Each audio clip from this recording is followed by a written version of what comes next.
pros and budding rocket scientists to the new Crime Rocket podcast. And also a warm welcome to those just tuning in and discovering your growing interest in true crime. My name is Shalise Glenn, and I'm here with best-selling true crime author, blogger, and true crime expert Nick Vanderleek.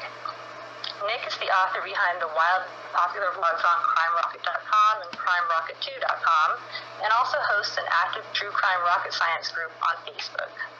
He's authored 93 true crime books. He's in the process of building his YouTube channel, and I'm thrilled to get the chance to hear his insights and ask him our burning questions about some trending cases every week. Thanks for that introduction. I think we should also introduce you and also talk a little bit about how we met. That was kind of interesting and slightly alarming for me. When you first contacted me, I think it was a question about Shanann and her lupus and so on. But you sort of identified yourself in kind of a way that sort of put the hairs on my neck on end. Do you remember what you said? I think I do, but tell me if I'm right. I mentioned that I had read some of your books in the past and had kind of developed an interest in true crime through the Amanda Knox case, and had had some discourse with the Sollecito family throughout that case. Raffaele Sollecito. I'm sorry? Raffaele Sollecito. Yes, Raffaele Sollecito, and I had some contact over Skype, and I mentioned that to you, and I didn't know what your reaction would be. My reaction, I'm not sure if I conveyed it, but I was like, wow, so you were kind of working with the enemy, so to speak. Yeah, a little bit. Definitely the enemy. I didn't know if that would put you off or not. It put me off, but it still continued to have me be interested in true crime. And obviously the Watts case is a huge case that everybody's talking about, and I kind of rediscovered my passion reading some of the books that you wrote, keeping up right in time with that case as it unfolded.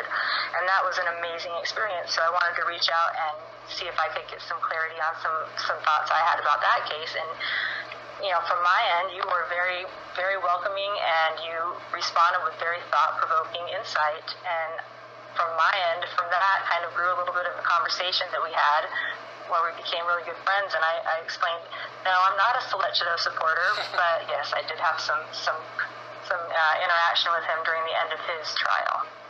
So I think we can definitely discuss some of the Amanda Knox related. There's actually a lot that has been happening in her corner, but that's maybe something for another day. So in terms of today, we're going to talk about what's an incel and why is the upcoming movie Joker being touted as the perfect place and time for an incel rebellion, and how can America and the world defeat the incel epidemic. So we're trying to solve the world's problems, some of America's problems in this podcast, but so we're gonna try and cover quite a lot of territory here. But before let's discuss it.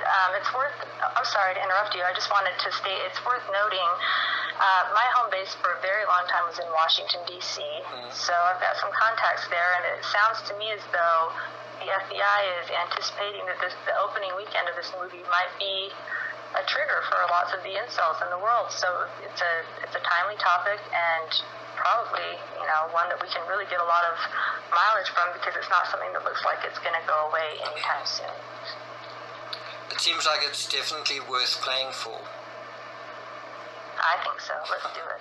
So when you actually sent me that message about the FBI and the whole red alert scenario, I thought this is actually definitely a situation that we need to talk about, but also it probably is something that's very valid. And we're gonna, through this discussion, we're gonna try and emphasize exactly why there's reason for concern. So we'll start just by glancing through the whole media narrative and looking at just what the media have been saying about the Joker movie, which premieres, I think, October 8th, right? Yes, and you've done a lot of research already on the subculture that is the incel. You have a few books about that, right? So you are probably in the perfect driver's seat to walk us through some of this information. Yeah, we'll get to some of that research. Let's start off by just quickly breezing through. I'll read one, you can read the other. Just some of the main stories. The first one is from the Daily Beast. Funnily enough, their sort of subtitle or title is Madness for their story.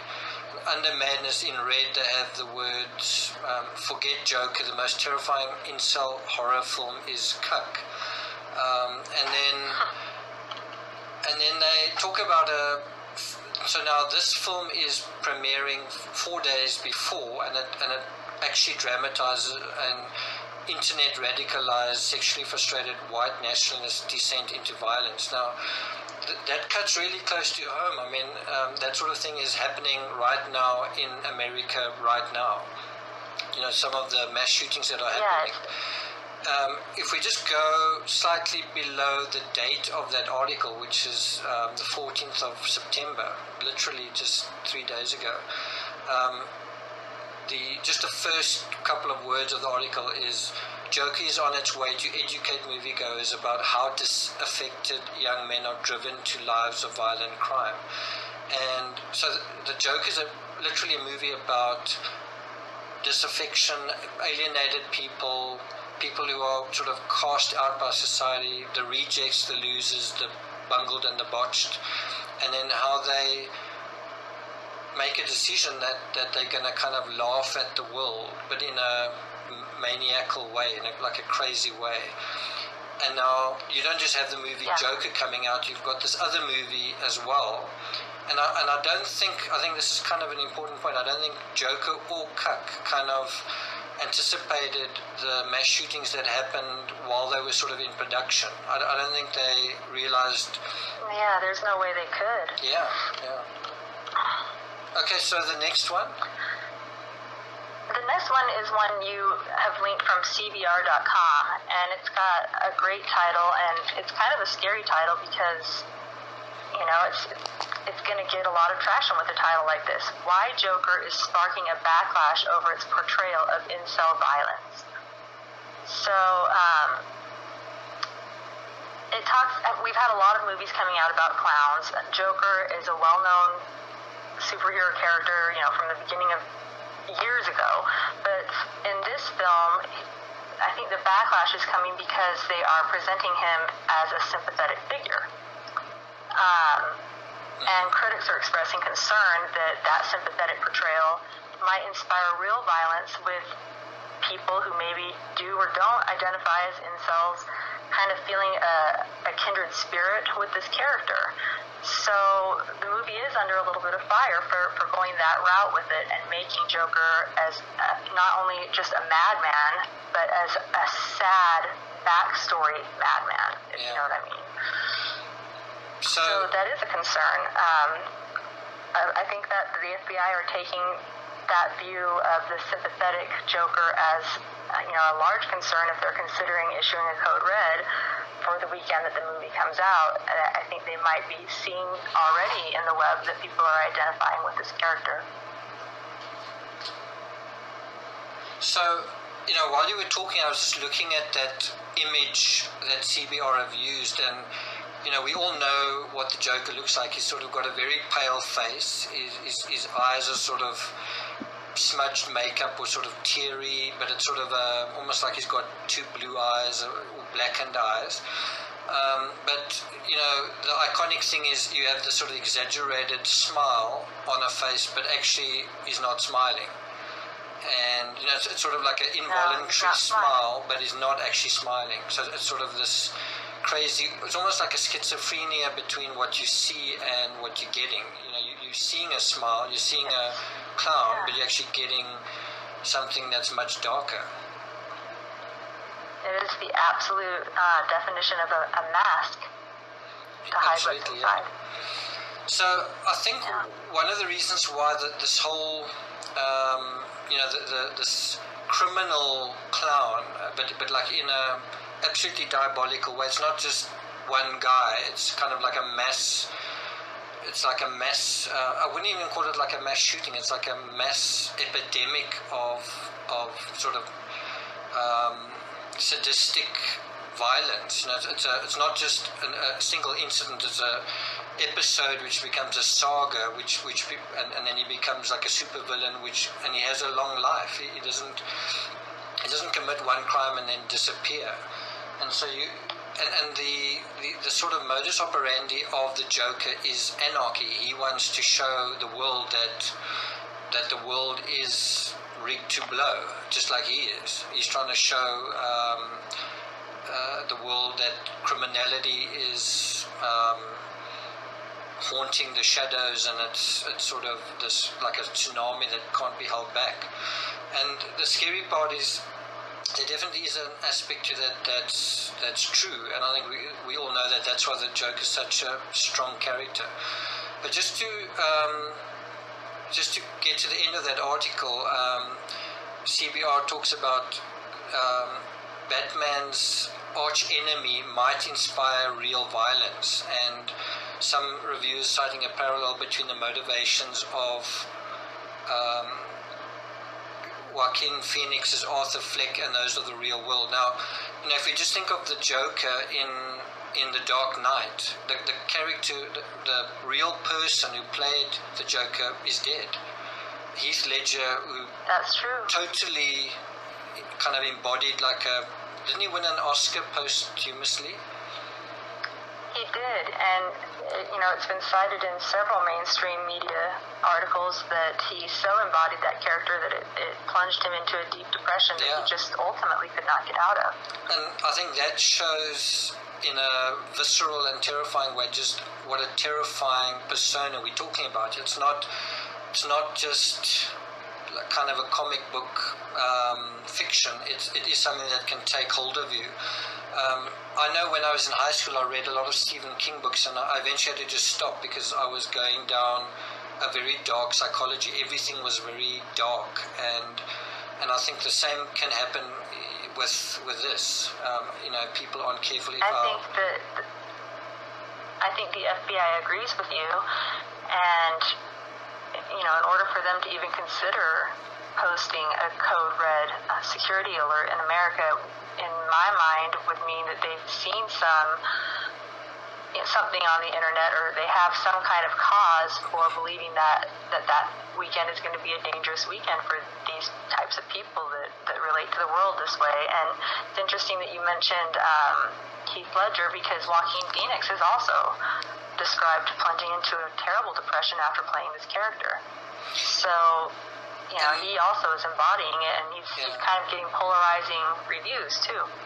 Yeah, I find that very ironic is, you have this actor who takes his role really seriously, and then he takes upon a role that is not really, even unconventionally, it's not conventional.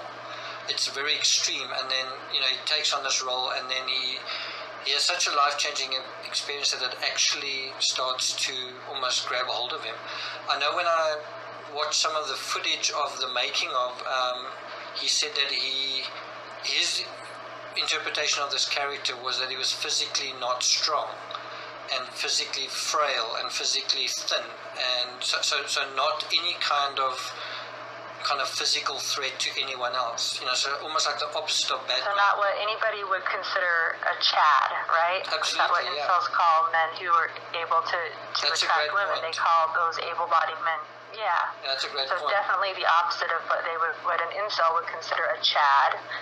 Yeah. Okay. So the interesting thing he spoke about was, he said when he took on this character and he intuited, this guy's disaffection, part of what he felt was necessary was to lose this weight, and so by losing the weight, he had to kind of starve himself, and he had to not eat, and that changed his psychology. Not eating and being thin and being sort of hungry change his psychology. And I think that does touch a little bit on the incel, who is maybe not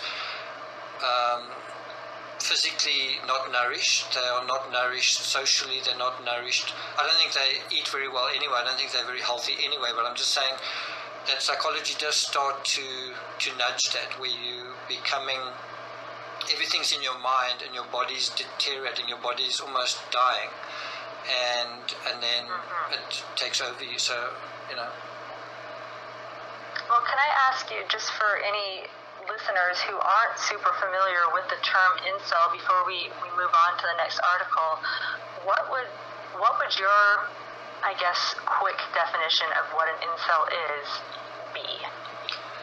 Well, we'll get to that, the proper definition, in a second, but an incel is basically just involuntarily celibate. So just tends to be about young men, seems to be young white men who feel that they're entitled to a certain amount of sexual experience. They feel entitled to it and they have expectations of it. And then when they don't get it, they become angry and they become violent and they become... But it's not just disaffected, they become a kind of... They have a nihilistic hatred of society and of the world, and they sort of feel like their lives are over. It's very kind of over dramatic, and they want to take out their sense of failure on the world, and they want to sort of teach the world a lesson. And it's especially a hatred of women, and that's one area that Joker doesn't really reflect. So that's one distinctive area. Yeah. Right. But would you say that in the general understanding of an incel would also be, even though they maybe blame women for their problems and for not giving them what they desire, that's just the tip of the iceberg for the most part? Would that be a correct statement? Because they seem to isolate themselves from almost everybody, from my understanding. Is that something that you would think, or is that a misunderstanding on my end? No, I think it's generally a situation of, it's just a young person, in this case a young man, who is trying to become a man. He's trying to enter society, trying to enter the world, and he's trying to assert his power, and he's trying to forge an identity, and he's trying to find his place in the world. And then he's unexpectedly frustrated. He finds that he's being rejected in many ways, one of them being with women, and then that sort of causes a cascade where he starts failing at his university and just becoming a failure. And as that escalates, a crisis starts. But what's interesting is, for these men, they sort of equate being a sort of a viable human being with having sex. So these are men who say, well, if I don't have sex, I'm a loser, I'm a reject. The world doesn't consider me worth having in it, kind of thing. And then there's a lot of anger. So I guess to survive, they have to change their mindset that it's the world's fault and not something that they're doing. But there's also a sense of revenge, and that they want to teach someone a lesson, and they want to get payback. They want to get people back for how they've been treated unfairly, and they want to treat others unfairly and get their comeuppance. They want to get themselves back on top. Which is exactly why a character like the Joker, who does exactly that, would be something that does concern Americans for their safety, because here we see what we're talking about is a movie that may be a rallying cry for young men who feel disaffected and feel like they want to have revenge on the world. So it makes sense that the FBI would be looking deeply into any rumblings, that might be going on regarding any kind of attacks or terror, during the first opening weekend of this movie coming out that we're discussing. So it makes a lot of sense. So if we go back to the media narrative, not all the media agree. 10 Daily says no, the new Joker movie will not cause incel violence. And that's, I guess, possible. It's possible that the movie will come out and nothing will happen. I do think the fact that you even have a story like that is a kind of admission that it's a strong possibility. So you wouldn't have a story saying it won't cause incel violence if it wasn't even on someone's radar. So the fact is this I is agree. on. Yeah. The fact is this is on people's radar. It definitely is, and if it's on kind of the mainstream's radar, you can bet it's on the radar of the incel communities. You can bet they're talking about it. You can bet that they are triggered about it, and we'll get to that aspect in a little bit more detail a little bit later on. Do you want to do the next article? Is that all you want to touch on with this one that you just mentioned, that she doesn't think that it would cause violence? Yeah, I think I feel like that author is creating a taunting headline there, but yeah, let's go down to the next one. I guess she's saying that it kind of goes through the middle, it's not taking sides, but yeah, so yeah, I guess the press is evenly divided on that. At the premiere, though, of the Venice Film Festival, this film got a standing ovation. It was very well received, largely positive reviews. There is a little bit of, I guess, dissension in the ranks about Joaquin Phoenix's portrayal, where most people do think that it's Oscar-worthy, but there is quite a few that don't think that. But, do you want to move on to the slate? Is that what you wanted to do next? The Guardian. Why don't you go ahead and pick out what you wanted to talk about there? I'm kind of not... Okay, so the next one is The Guardian, and the subtitle, I guess, is Incel Violence is Horrific, but the Joker is complex and doesn't take sides. Not quite, I'm a writer and I'm a wordsmith. I'm not quite sure even what that means. Just reading that at face value, I'm not quite sure. It almost seems as though she's saying, well, the Joker isn't necessarily an incel, I guess, is the point. But it's just not expressed, to my mind, very clearly. This article was published on the 2nd of September, so just over 2 weeks ago. And what's quite interesting is the reporter talks about alarmist reactions. Now, even if you're saying the reactions are alarmist, just those words are saying, well, there's a reaction that's happening, and there's alarm, and there's alarm. Alarmist is already a situation where people's sort of blood is up and people are sort of on edge, and it's kind of interesting words to say, well, it's not happening. Do you know what I mean? Yeah. And you got to be brave to say that in print.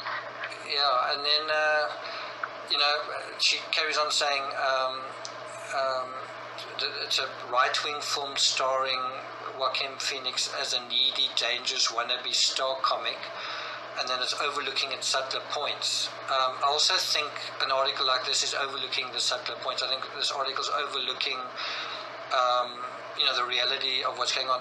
I think maybe what is happening is, some of these reporters, their stock and trade is writing articles for the entertainment parts of newspapers, so they're trying to protect not their livelihood, but they're trying to sort of help the movie, and they're trying to sort of help the narrative that the movie's fine. I'm not sure if I like that. I mean, I can understand someone doing that, but I'm not sure if it's being very honest. You don't want to artificially create a alarm, but I think you get rid of the alarm by being honest about it rather than by being dishonest about it, put it that way.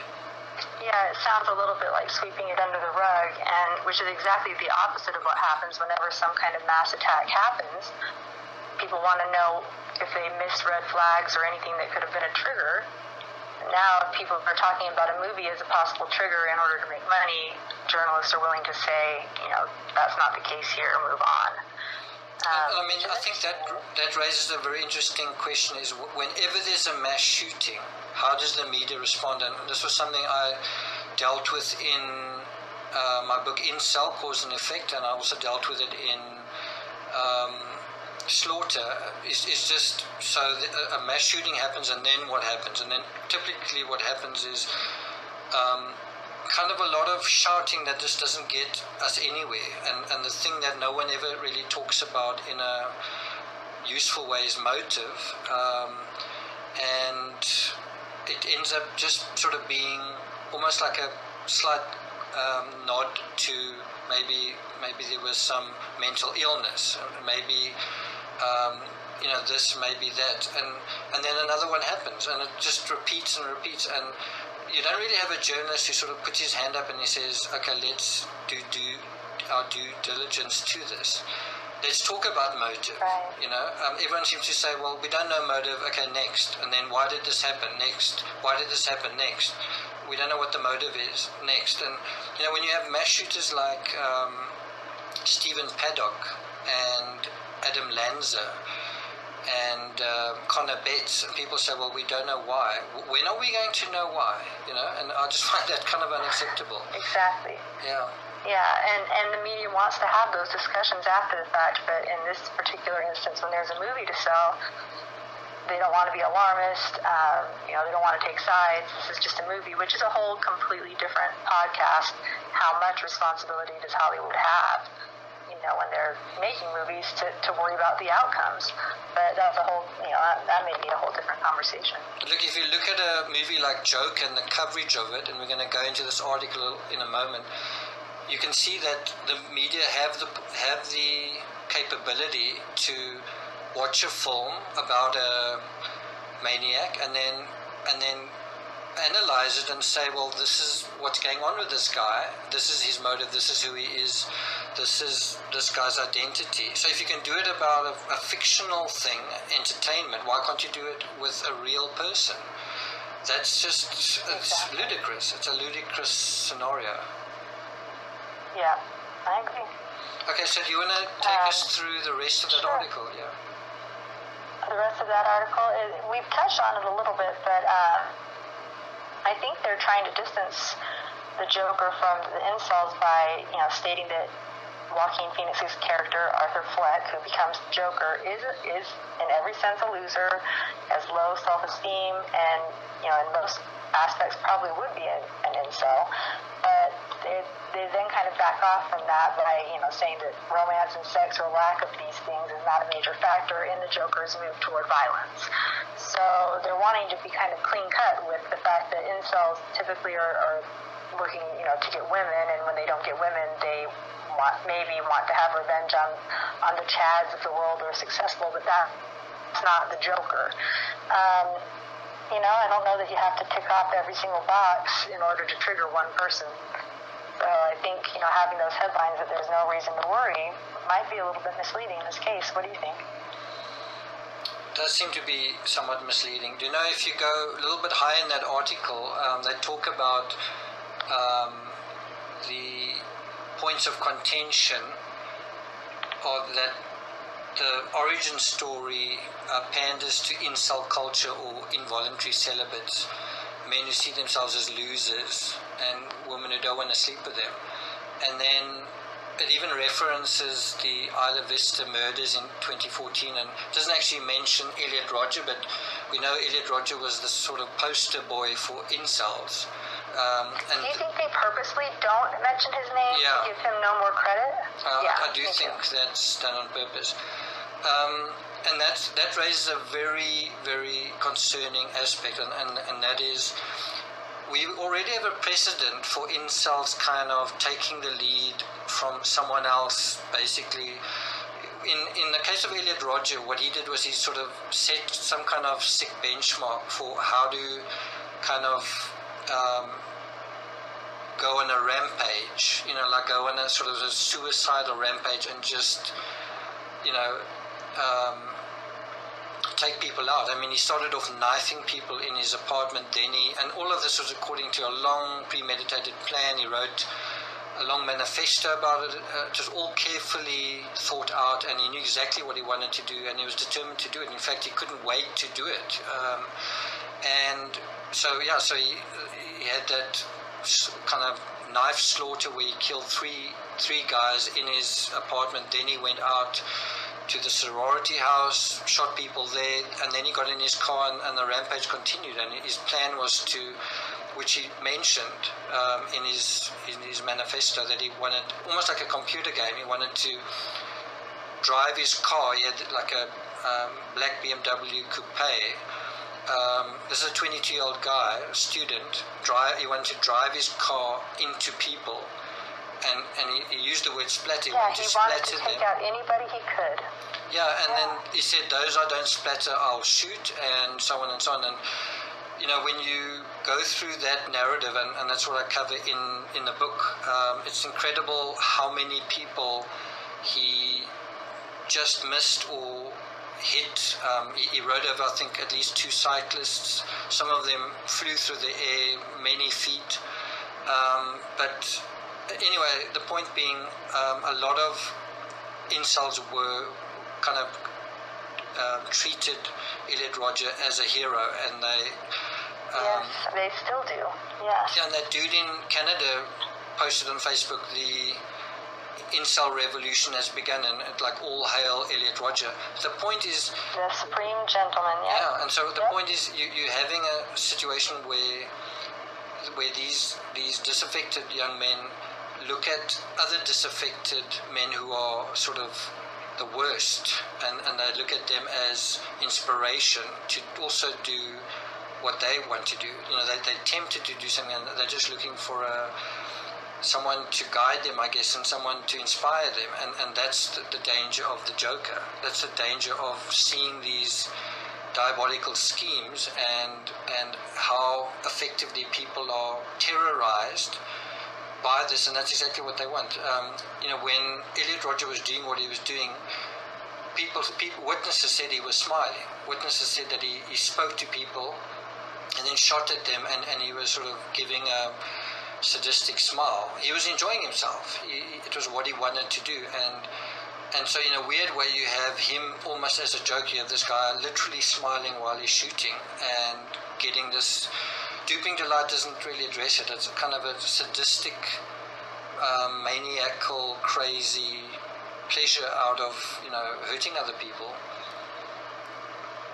Yeah, and planned out well over a year in advance to the tiniest detail, and he became a celebrity for them, you know, because of it. And he wasn't even as successful as he had hoped he'd be, thank goodness, but, you know, that's why I think that the rumor of the FBI alert going out, they must be picking up on people now using the Joker as kind of what they had in the past, and using Elliot Rodger as kind of a symbol to kind of go toward, to take up the cause, which is, you know, it's unfortunate, because I'm going to go see this movie. I think it sounds fantastic. You know, but I also think, and that this is a conversation also for another day, because there is no answer really, but the whole dialogue around the movie of the Joker, it sounds almost as though, you know, the media wants to portray Hollywood as responsible for these situations, you know, in America, and there's so many more aspects to it than just a movie.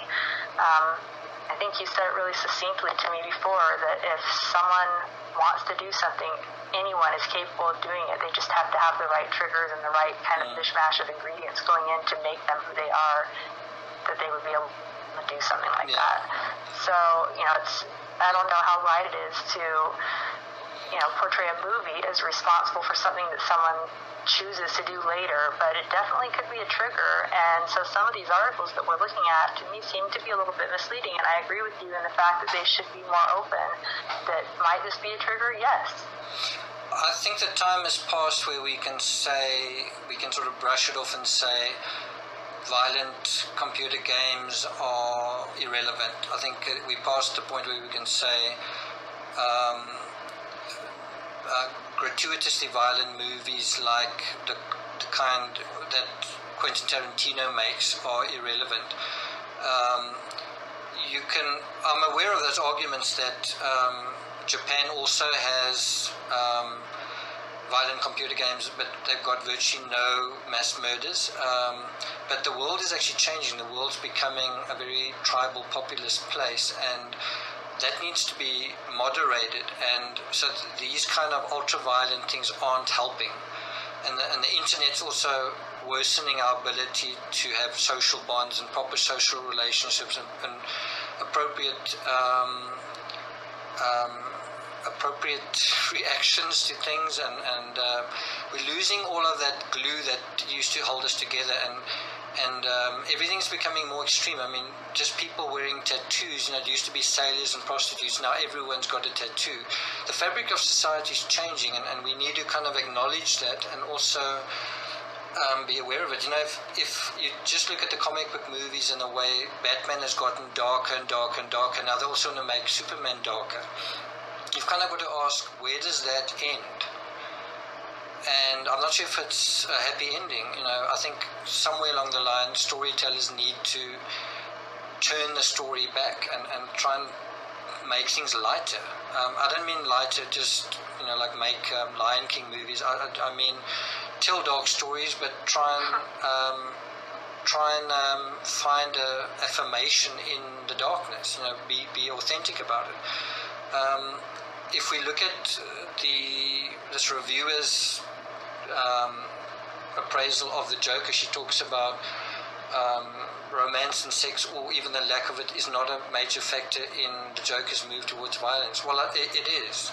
She can say it's not a major factor, but the Joker wouldn't feel alone if he was in a happy relationship with a woman.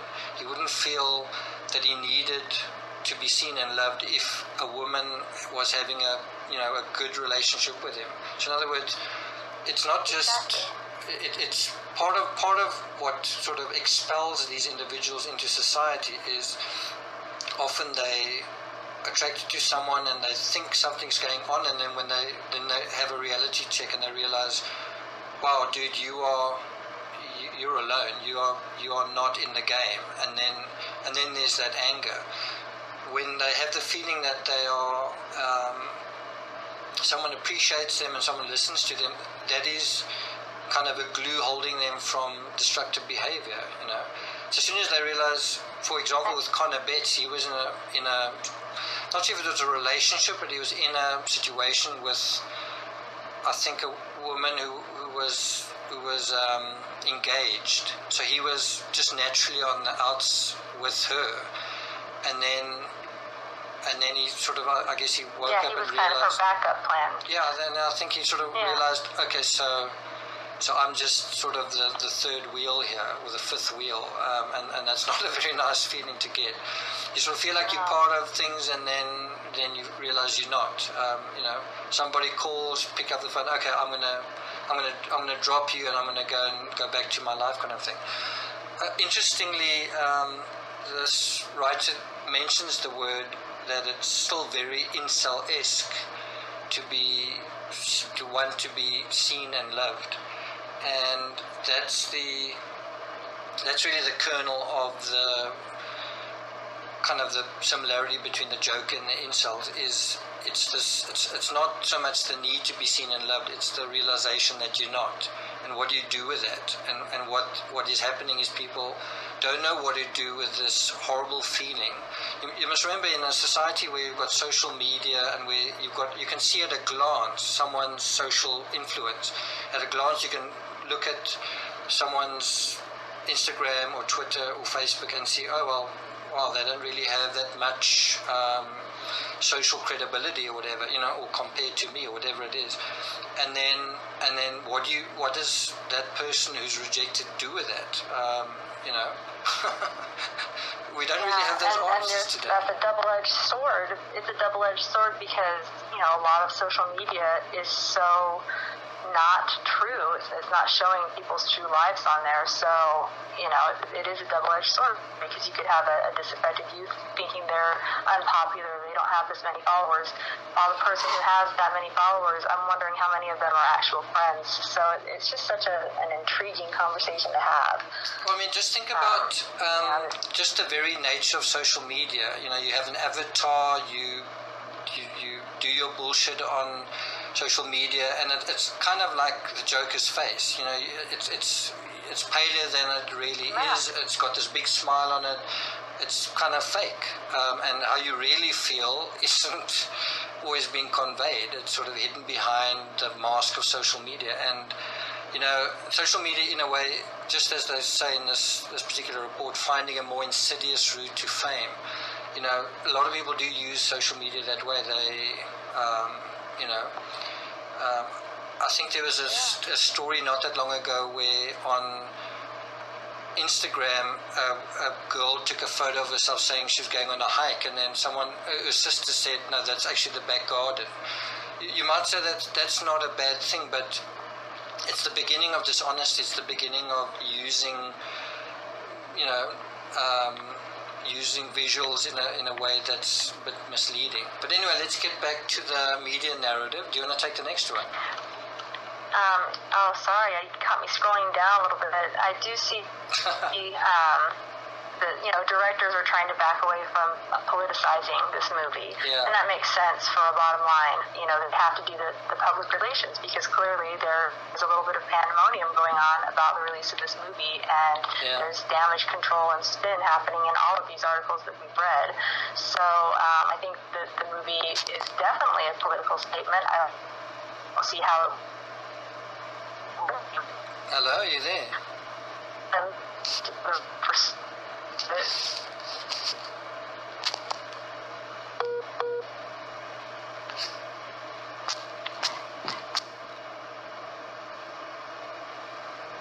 No. So this Slate article has the title, Joker's director says his movie isn't political. And then there's an underlying tagline, who's he trying to kid? Written by Sam Adams. I think that title says it all. I don't think that you can make a movie this way in this kind of a climate in America, where gun control is, you know, a huge issue, where people don't feel safe to go to public places anymore. That's a huge issue in America. This is definitely going to strike some political chords with viewers, no doubt about it. I think what we're seeing is a lot of pandemonium about the Joker's release, and a lot of spin trying to control that pandemonium. And, you know, I actually think that I might want to reach out to Sam Adams, because I like his take on that. You know, when someone uses the word political, for me it has no meaning. Just because politics is so much bullshit. But in terms of this headline, you know, you take the word political and you say, well, what is he actually talking about? And then you can say, well, you take the literal meaning of the word relating to the government or public affairs of a country. You know, say a period of political stability, or right? And what we're talking about here is the state of the American nation with all these mass shootings going on. So to say that this isn't political, huge trauma in America. Yeah, I mean, this is absolutely political. I mean, it's one of the most political films in a way. You know, it's really cutting to the psyche of the disaffected, and you know, it's basically saying, is this the way to respond to unhappily ever after?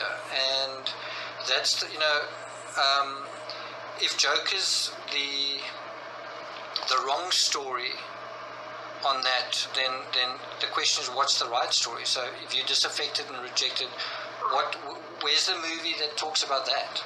Do you know what I'm saying? Well, you know what I think my answer to that would be an honest documentary, and I think you and I both know that there's a market for that. Yeah, we'll talk about that in a second. I felt kind of that I had a duty when I wrote the book Incel Cause and Effect. I felt I had a duty that I didn't want Fantastic book, by the way. Everybody should go read that book. Fantastic. Sorry, just wanted to plug it. Thanks. But I felt I had a duty. I didn't want to just tell a story. I was sort of aware that incels themselves might be reading it, and I didn't want them to take some sort of vicarious enjoyment out of it. It's called Cause and Effect. So I wanted to, first of all, start with the it's an aspect that doesn't really push the narrative very well. So if I wanted to sell more books, I would have started with effect and then gone to cause. So that the cause isn't very sort of flashy or sexy or anything. And then the effect, I wanted to show just how real this problem is. But I didn't want to end it there. So, I thought if incels are reading this, I want them to take something out of it. And if someone's reading it who isn't necessarily an incel, but just someone who's unhappy or someone who's, in a similar situation. I found I actually identified a lot with some of the existential issues that are unique to the incel. Just things like alienation and just things like being socially awkward at times or whatever it is. But I wanted to address like issues like, how should you be a man in today's society? How, if you're a broken person or you're broken-hearted, how do you rebuild? And there doesn't seem to be a sort of a clear answer to that. And I wanted to provide it as clear as possible, an answer to that. I'm not going to talk about that here. I just want to be clear that when I wrote the book, I wanted to also provide sort of an affirmation at the end to say, there's all this negative stuff going on. This makes sense. This is really bad. And this is the solution. This is how we can solve the incel problem. So, which I think was a nice touch to that book, because really these are problems that all of humanity faces, and it's just the way we deal with them that may be different than some of these other people that are suffering or disillusioned. So it makes the book it's very touching in some points. Yeah. So do you want to just read that little section, because it is written in your language? What is an incel? It is written in your... I always like to go to you to flesh my thoughts out a little bit, because you offer such great sounding board experience for me. You give me new things to think on. So when I wrote this, I basically just said, would you explain exactly what the term incel means? Is that where you wanted me to read? No, and give us an example of someone? Just about the book. I see. Yeah. Yeah. After reading your book, Incel, which was fantastic and really had me mesmerized, even a little bit obsessed, I was digging for more and more information. I've heard the term incel being used quite frequently in mainstream media, especially in regard to mass shooters. Would you explain exactly what that term incel means, and give us an example of someone who you would identify as such a person? Well, I guess that in the movie The 40-Year-Old Virgin, he qualifies, but he doesn't quite qualify because he's not angry enough about it, and he's not, He's still trying. Yeah. So, probably the best example is Elliot Rodger. If you haven't heard of Elliot Rodger, Google Elliot Rodger. But there are quite a few mass shooters who fit the profile. One of them is Nicholas Cruz. He also kind of he did a bit of a tip of the hat on social media to Elliot Rodger. There are others, but I'm not going to go into them. But the whole incel thing is becoming quite mainstream. Just to sort of expand a little bit on the terminology. I've seen quite a few times in the media them trying to sort of fancify what it means, and so they use this word portmanteau, this sort of big word where you're like, well, what the hell does that even mean? And then they say, well, incel is a portmanteau of involuntary and celibate, and it's like you kind of get stuck on, so what's that? And one of the meanings of portmanteau is a large traveling bag made of stiff leather. Yeah.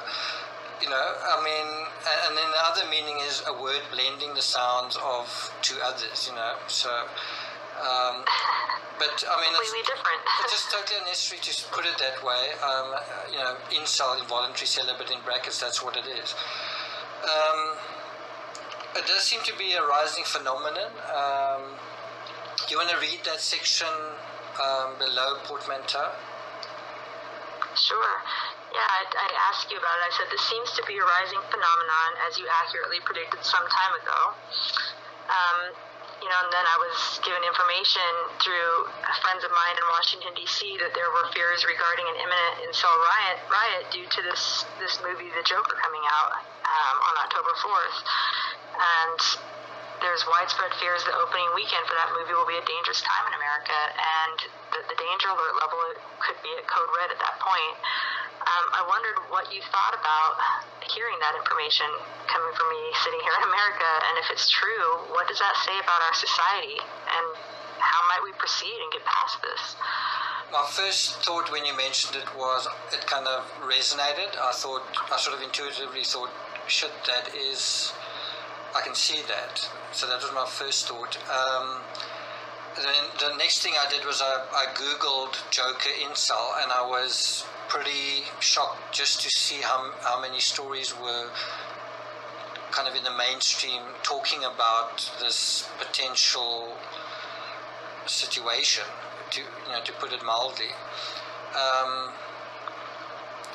When you ask what does this say about our society and how might we proceed, it's kind of a big question. I guess the little way of answering it is, on the Crime Rocket blog, I've always had a picture. This is on the main page. I've always had a picture of it's kind of a little clip out of Batman comic, and it just showing the Joker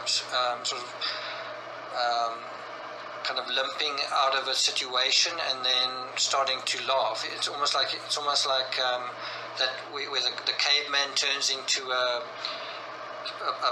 modern man. This is like this sort of broken man turning into this sort of monstrous clown, and you hear him. I don't know if it's him actually saying it or if it's a sort of a loud soundtrack in his mind saying, all it takes is one bad day to reduce the sanest man alive to lunacy, and then he starts laughing. Yes. Well, that's actually a perfect little comic picture, to attach to this conversation, because anybody could be capable under certain circumstances of something horrible. Yeah. So that's something I come across a lot in true crime. You have ordinary people just totally disassociating with murderers and whatnot, and they just see themselves as completely different, and in a way it's understandable. They're basically saying, the fact that I don't understand this murderer means I'm a good person. The fact that I just have no way of understanding the morals or lack of morals of this person, and I have no way, and I never want to understand that sort of distinguishes me from them. And they almost like take pride in it. The fact that I don't understand that's the safe route. Yeah, the fact that I don't understand this means that I'm somehow immune and I'm a better person, whatever. And I've got to be careful. I can't really answer these people one-on-one, but the general answer is that, and you come across this when you've immersed yourself in true crime long enough. I think if you immerse yourself in one case deep enough, you start to identify with the people in it. But on both sides, you can identify to some extent with the... Yeah, it's scary to say that out loud. It's scary to say that out loud, but I think I've mentioned that to you after reading your books, that it scared me to identify with some of the people in these books, because I want to have an honest reaction and didn't really think about it, but you're right. I mean, I think when that happens, there's something to identify with. Yeah, I think when that happens, when you start identifying with them and you start kind of resonating with them, then you've kind of met them. You've met their identities. You're starting to get to know them as real people, as real characters, and then anyway, I've written so many books, and what starts to scare me is, you start with a brand new person, let's say Jodi Arias, and then by the third or fourth book, you start to realize, wow, there was a period in my life when I was exactly like X, Y, and Z, in terms of her life or whatever. And then you go to another person, and then it's another aspect that is exactly the same, whatever it is. And then, anyway, what you realize eventually is that if any of us and all of us are pushed in a certain way, in a certain situation, and I know a lot of people will roll their eyes and say, no, never, but all of us are capable of murder. If we pushed hard enough and relentlessly enough, and we are, and that is the horror of Joker, is that he talks about it takes one bad day, well, probably a lot of bad days and then one really bad day. But that's what you've got to guard against. You've got to be able to like look at your life and say, shit, I'm having a lot of bad days. I need to turn this around. Not just be swept down that downward spiral, you know. Yeah, it takes a support network. It takes talking to real people. It takes reaching out to people that you see as, you know, someone that has more information than yourself, so that you can get a different perspective on the problem. You know, it takes a little bit of a level of self-awareness. But, yeah, I mean, it's a terrifying thought, but it's reality. I'm sitting here in America watching news coverage every week of some new tragedy that could have been prevented that's occurred. And so it's a very relevant topic. I think it's going to continue happening, especially if people continue to sugarcoat it and instead of having an honest dialogue about it. You know, it's a sad state, but I think there are a lot of ways to get around it, but we just haven't gotten there yet. I remember shortly after El Paso and the shooting in Dayton, they sort of spoke about 4 shootings, I think, that they prevented because people kind of paid attention to social media, and where the shooters themselves had said, or the potential would-be or possible would-be shooters sort of said, I'm going to go and shoot someone this weekend, and then, you know, someone said on YouTube or wherever, and then people were like, oh no, you're not, and they arrested these guys. That should have happened a long time ago, and that should keep happening. When someone makes a threat like that, and that's what we're talking about, where it's just a society that's sort of self-aware, and a society that does something with its own intelligence. It doesn't just sort of, you know, sweep things under the rug and it's someone else's problem, you know. So, which is what we're seeing, which is exactly the topic. The FBI is aware of this situation, and they are alerting people, and now we see that the public relations spin to keep the money coming in, and that's capitalism, and that's America, and we're known for it here, and it's not going to go away, and, you know, so... And there are ways to handle the topic, though, that are better than maybe denying that a movie might touch on some sensitive topics. There's many ways we could discuss that in a better format. Okay, so we had almost 58 minutes. I think we're going to just quickly breeze through the rest and then wrap up. Maybe just like if you want to talk about the part about, you know, meeting with a producer, there is a market for this if it's done the right way, and then we could just we've touched on everything else already.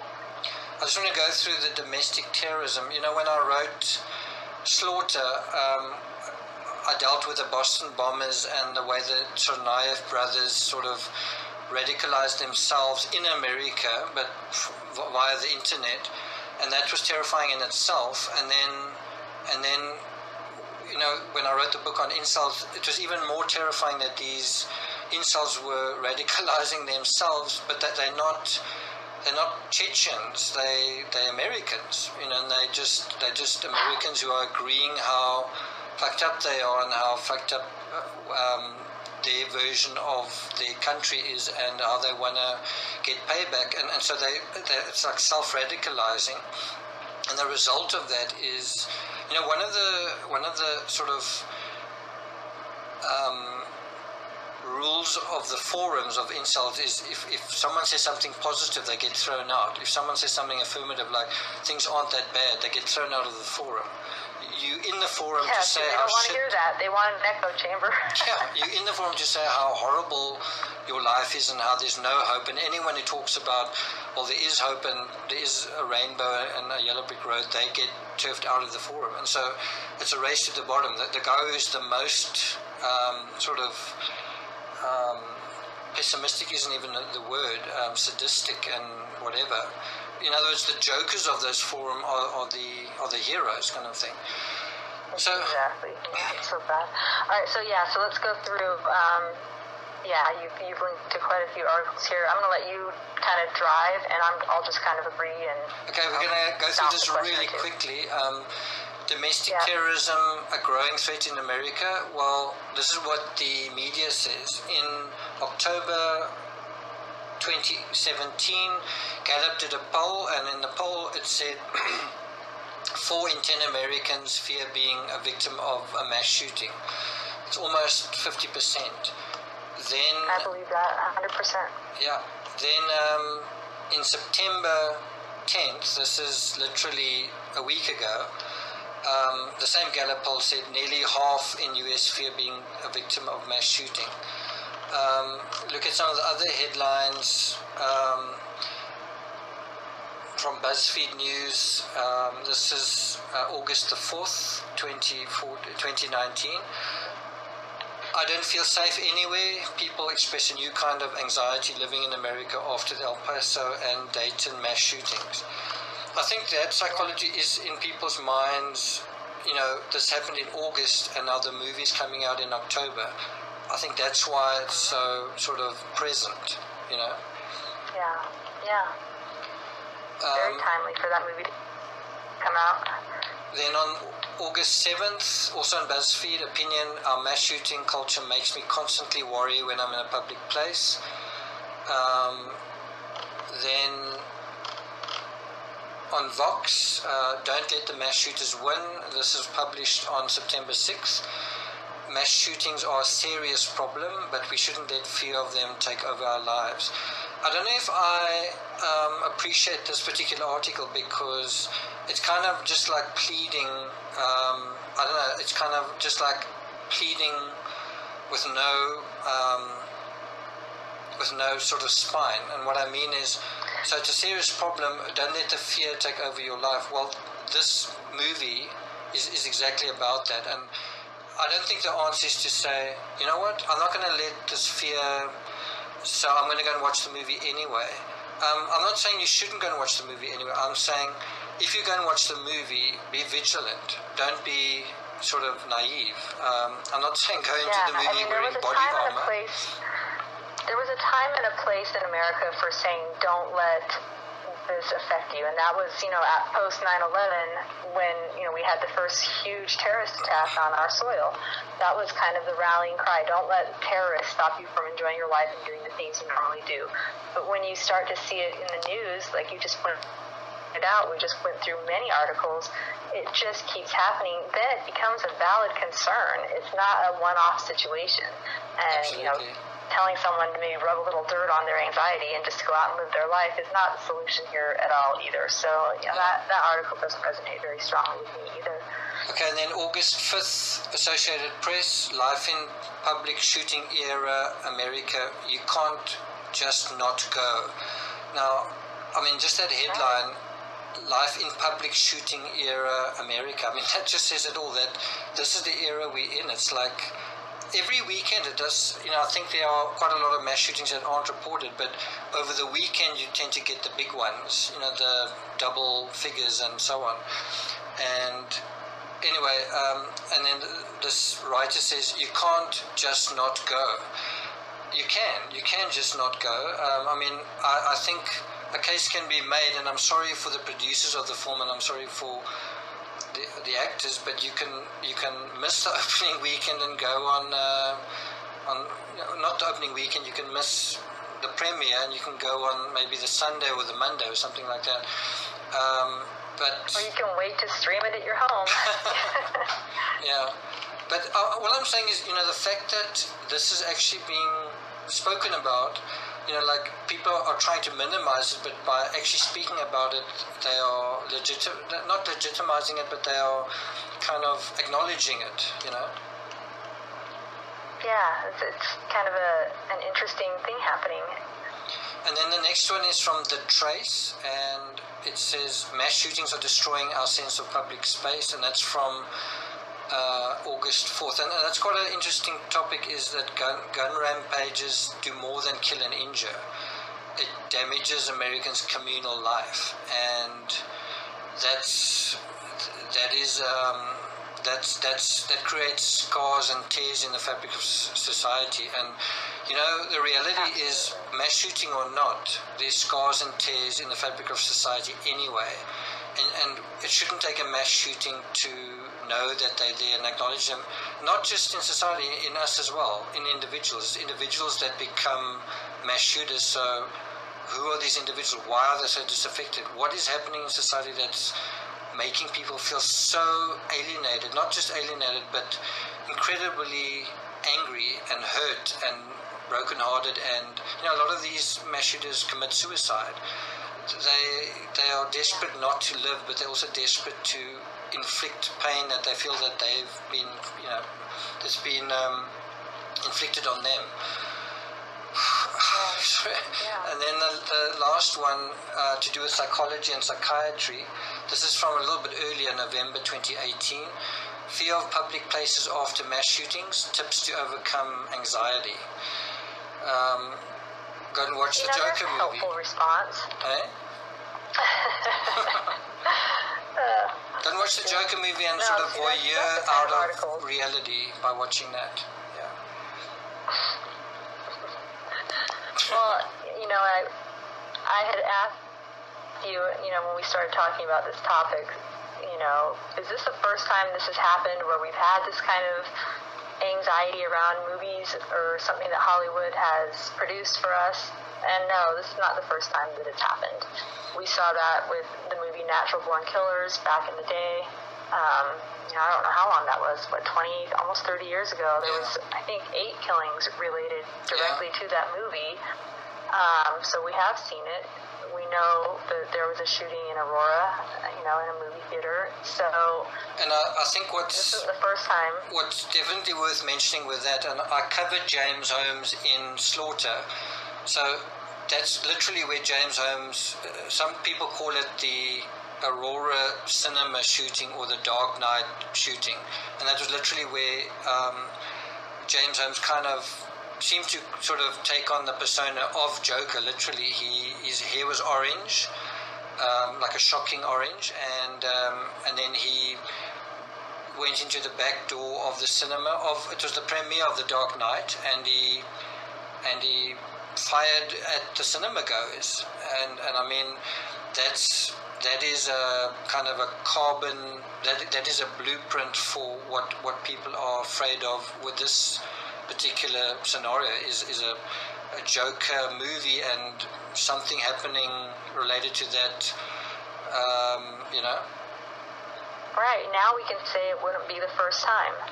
Yeah. And so how often do we have to go through this before we can learn something from it? So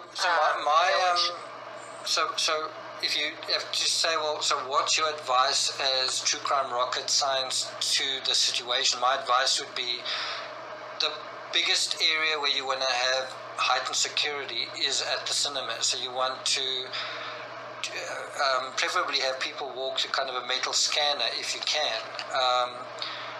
If not, then maybe, I don't know, like body, what do you call it? Pat down people. Bulletproof vest. I know that sounds body search. Yeah, I know that sounds extreme, but I think it's necessary. Well, it is the norm now. Whenever you go into an event in America, you're going through scanners and opening up your wallets and your purses and your backpacks, and sometimes none of those items are allowed in. It would be a very natural next step to implement that in a movie theater. In fact, you're a genius. It probably should already be that way after Aurora. And it's shocking that it's actually not that way.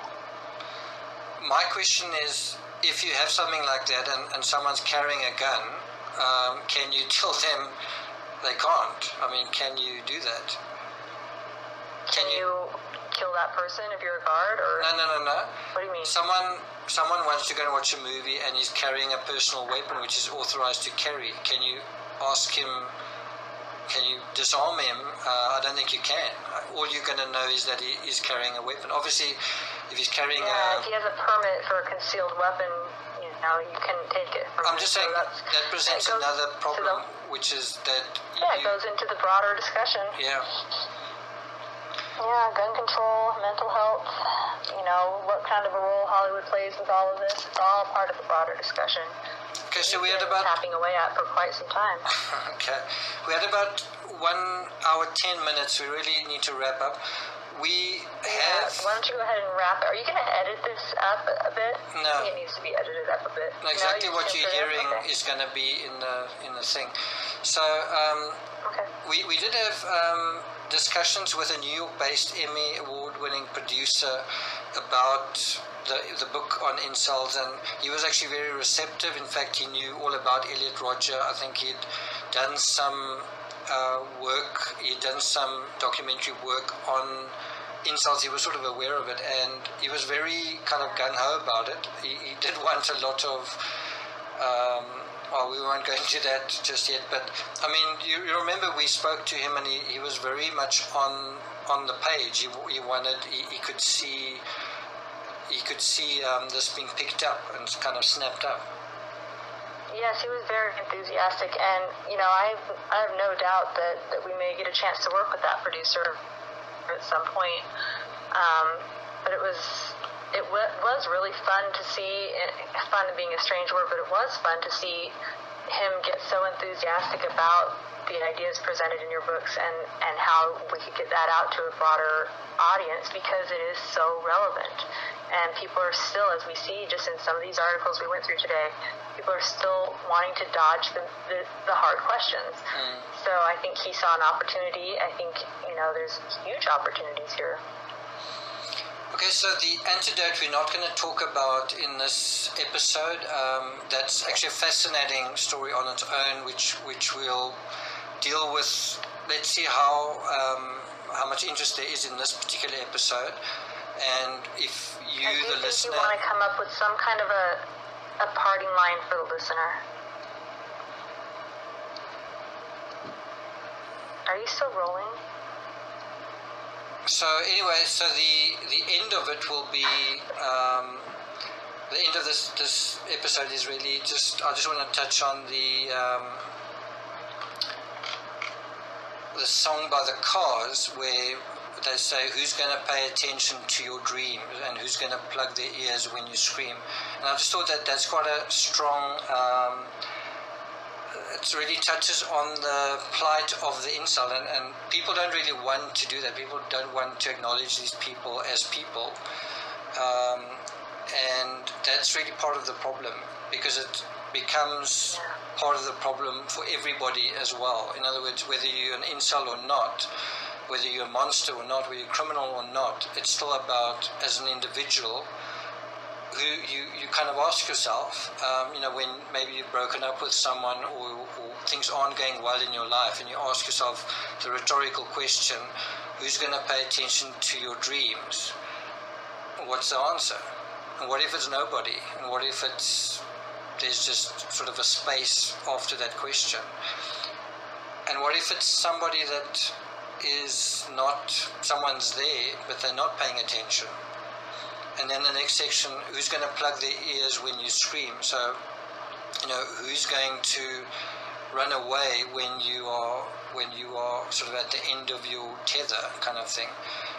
And that's just an aspect that I think is missing from this whole narrative. Is you talk about the Joker, and that's all very interesting, but what about just on a human level?